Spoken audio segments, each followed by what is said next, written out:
Bonjour à tous et bienvenue. Pour les 10 ans de la chaîne, j'ai décidé de tourner quelque chose d'un peu plus léger, un peu plus Beautiful Game. Avec un milieu spécial, de légende j'ai envie de dire, les Super Eagles, mais malheureusement, le Nigeria ne sera pas présent à cette Coupe du Monde. Et cela illustre les nouvelles dynamiques du football africain depuis quelques années.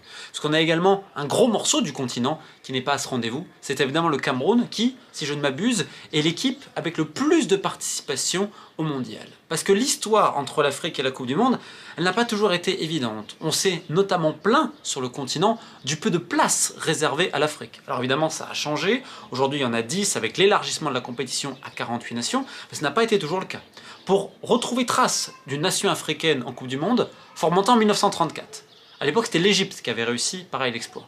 Puis ensuite, il faudra attendre et attendre. Je ne dis pas de bêtises, 1970 avec le Maroc, puis 1974 avec le Zaïre, un Zaïre qui était à son apogée, 2 CAN consécutives et également un trophée de club pour l'AS Vita de Kinshasa. Mais en 1966, par exemple, les nations africaines ont boycotté les qualifications à la Coupe du Monde, protestant justement sur le trop faible nombre de places. Imaginez-vous bien qu'à cette époque, l'Afrique n'avait même pas une place garantie. Il fallait gagner et il fallait ensuite passer par un barrage qui mêlait l'Asie et l'Océanie. Ce manque de considération pour le football hors européen et sud-américain, mais il était particulièrement prenant en Afrique dans une période de décolonisation. Et la CAF, à l'époque, qui n'était pas réellement soumise à la FIFA malgré son affiliation, avait montré les muscles, et cela avait porté ses fruits, puisqu'ensuite, l'Afrique avait une place garantie en cas de victoire du tournoi continental. Bref, embarquez avec moi pour cette édition 2026, les 10 participants, et surtout les espoirs que l'Afrique peut enfin avoir pour ses sélections. On a souvent tendance à comparer l'Asie et l'Afrique, qui sont deux énormes zones pour la FIFA, avec plus de 50 membres affiliés si je ne dis pas de bêtises, et on avait tendance à dire que l'Asie avait un temps d'avance, de par certaines performances du Japon et de la Corée du Sud notamment. Alors ces dernières années, on a évidemment eu le Maroc pour cette dernière CAN, qui est la première nation africaine à atteindre une demi-finale, sachant que le Sénégal était également sorti des poules. Ce qui changeait, parce que je crois qu'en 2018, aucune nation africaine ne sort. Alors le Maroc n'a pas vraiment de chance, parce que vraiment, ils ont peut-être qu'un point, mais dans le jeu, c'était quand même très intéressant. 2014, le Nigeria sort des poules, et l'Algérie évidemment, et on se souvient tous de cette élimination épique après prolongation face à l'Allemagne.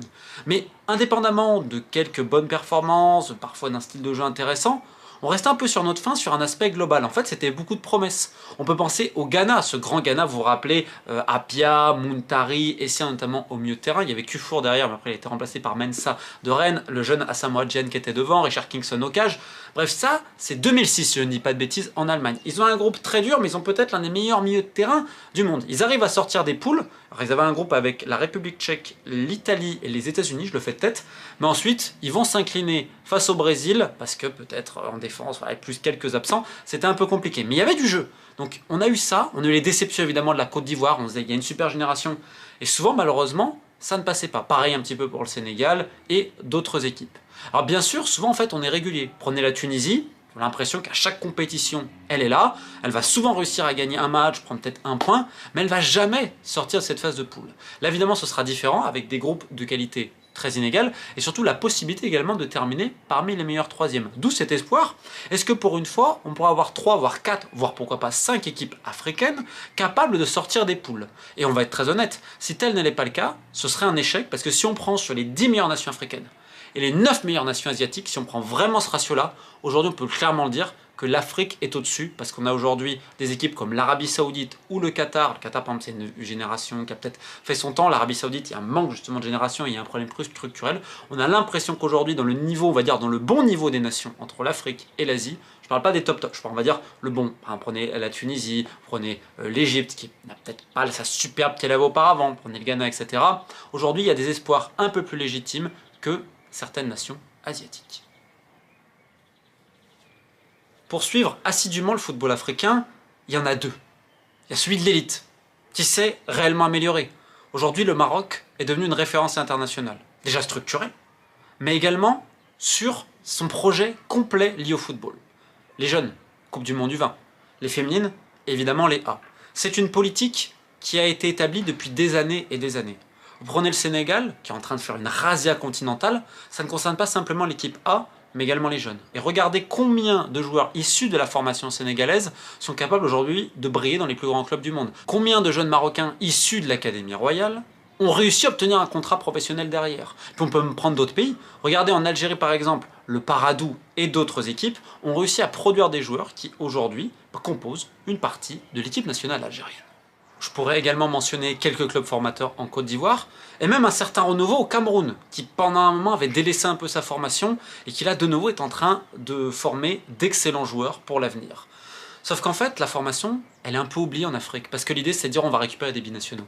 Et en fait, souvent on va regarder la vitrine, waouh, c'est magnifique, en oubliant l'arrière-cuisine, parce que l'arrière-cuisine du football africain, entre on va dire la corruption morale généralisée à la CAF et le fait que tout ce qui est local, on a tendance à l'oublier, sur l'autel des performances et des étoiles, des paillettes et des grands résultats, ça fait quand même tâche. Néanmoins, on remarquera que dans les équipes qui vont bien, notamment Maroc et Sénégal, cette formation locale, elle n'a pas été oubliée.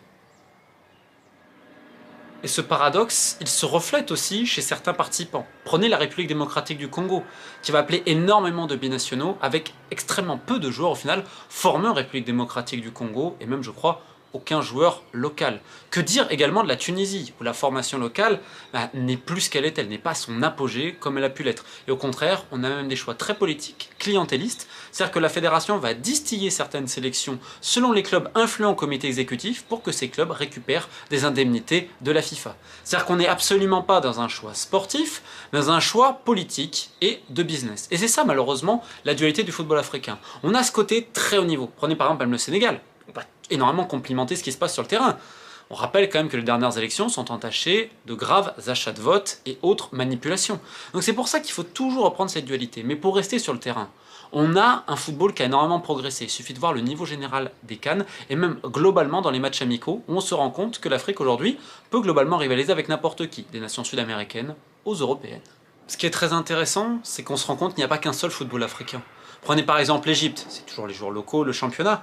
Néanmoins, l'équipe nationale, depuis quelques temps, elle ne fait pas forcément rêver sur le terrain. Et il n'empêche qu'elle est capable d'obtenir des résultats. Quant à l'Afrique du Sud, dans le jeu, souvent c'est très léché.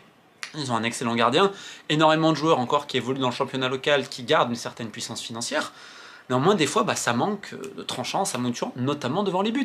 Alors que quand on prend le jeu, on se dit, l'Afrique du Sud peut rivaliser avec potentiellement de meilleures nations. Et puis on a un renouveau, on a le Cap-Vert pour sa première, avec des joueurs parfois quadragénaires, une des équipes, je crois, les plus anciennes du tournoi, les Ryan Mendes et tant d'autres, Vizinha, je crois qu'il a 40 ans. C'est une récompense pour toute une génération. Et malgré ça, elle n'est pas qualifiée, elle ne s'est pas qualifiée lors de la dernière Coupe d'Afrique des Nations, alors qu'elle était justement régulière depuis quelques tournois. Ça montre justement la densité du football africain. Et pourquoi le niveau s'est élevé? Parce que justement dans toutes ces qualifications, qu'elles soient pour la Coupe du Monde ou pour la CAN, le niveau global des sélections, le niveau moyen a augmenté, ce qui fait que les meilleures équipes aujourd'hui ne peuvent pas aller, par exemple même au Burundi ou que sais-je encore, et gagner 3, 4, 5, 0 comme avant. C'est aussi pour ça que le niveau a progressé. Cette richesse, cette diversité, elle ne peut plus rester au stade des promesses. Parce que ça a été souvent le problème avec le football africain. On sait qu'il y a beaucoup de talent, que parfois il y a des arabesques, des gestes magnifiques, des inspirations, qu'on est capable de grandes choses, mais aussi de perdre contre n'importe qui. Et l'irrégularité des grosses équipes africaines, particulièrement lors des Coupes du Monde, il est frappant en fait sur la durée. C'est pour ça que 2026 ne peut pas être encore l'année de l'irrégularité. Alors bien sûr, on a le Ghana, les zombies du Ghana, alors des actions individuelles, les individualités qui vous sauvent, un coup franc de coup douce ou que sais-je encore. Le Ghana, c'est l'exemple de ce qu'il ne faut pas faire depuis des années en Afrique. Simplement se contenter des noms, on est le Ghana, etc. Et souvent, la qualité individuelle fera un peu la différence, on va dire, contre des nations qui sont intrinsèquement inférieures. Par contre, au moment où ça va être quasiment la même qualité en face, vu qu'il n'y a pas de travail réalisé depuis un moment, qu'il y a une absence de projet, des soucis d'ego, du clientélisme et de la politique, souvent tu as tendance à t'écrouler. Donc ça, on va dire, c'est le mauvais exemple. On sait que le talent, il est là. Maintenant, est-ce qu'il pourra aboutir? Et l'exemple le plus frappant, c'est bien sûr la Côte d'Ivoire, qui, en termes intrinsèques, a tout ce qu'il faut pour aller très loin. Mais encore attention, c'est loin d'être la seule nation. Donc bien sûr, on fera quelques focus particuliers sur certaines nations, Maroc, Algérie, Congo, Côte d'Ivoire, potentiellement Sénégal. Ne vous inquiétez pas, on prendra des angles très précis. Mais j'aimerais terminer cette vidéo avec évidemment un mot pour l'arbitre somalien qui avait officié l'année dernière en finale retour de Ligue des Champions de la CAF, meilleur arbitre africain désigné par la CAF l'année dernière, qui avait des problèmes avec son visa depuis un moment pour les États-Unis. Il faisait partie des 52 arbitres retenus par la FIFA pour la Coupe du Monde. Finalement, ces derniers jours, avec l'ambassade somalienne de Nairobi, il avait obtenu un passeport diplomatique. Il a voyagé. Et les États-Unis lui ont refusé l'entrée au territoire et ils l'ont même renvoyé dans un avion direction la Turquie, on ne te veut pas. Donc c'est l'un des 52 arbitres désignés par la FIFA pour officier dans cette Coupe du Monde, l'un des meilleurs sifflets en Afrique, et qu'est-ce qu'on a comme réponse de la CAF? Rien. Donc c'est ça qu'en fait je voulais terminer, c'est qu'en 66, un petit peu avant, la CAF s'était rebellée vis-à-vis d'un système qu'elle jugeait inique. Certes, il y a peut-être des volontés politiques qui rentraient dans une période particulière de l'histoire. Néanmoins, aujourd'hui, on est en 2026. On a une FIFA qui domine complètement la CAF. On a presque un colonialisme 2.0. Et on a les dirigeants du football africain, contre quelques biais, quelques promotions, quelques entrées, qui, pour le moment, ne disent rien, alors qu'un de leurs meilleurs sifflets a été interdit de territoire aux États-Unis, pour aucune autre raison que sa nationalité, parce que le pauvre est somalien.